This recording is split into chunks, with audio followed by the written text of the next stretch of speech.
அம்பிகையின் தோளில் இருந்து உருவானவள் மகேஸ்வரி. ஈஸ்வரன் இவளது சக்தியால்தான் சம்ஹாரமே செய்கிறார். மகேசனின் சக்தி இவள். முக்கண் படைத்தவள்.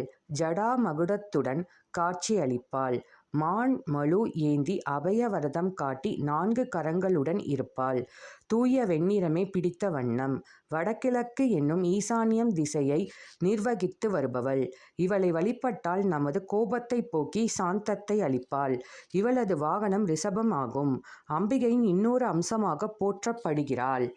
இவர் 5 முகங்களையும் ஒவ்வொரு முகத்திலும் 3 கண்களையும் கொண்டிருப்பார் என ஸ்ரீ தத்துவநிதி, விஷ்ணுதர்மோத்திர புராணம் என்பனவற்றிற் கூறப்பட்டுள்ளது. ஸ்ரீ தத்துவநிதி இவருக்கு 10 கரங்கள் காணப்படுமெனவும் அவற்றுள் வலது பக்கத்தில் உள்ள 5 கரங்களில் ஒன்று அபய முத்திரையில் இருக்க ஏனையவற்றில் வாள், வஜ்ரம்,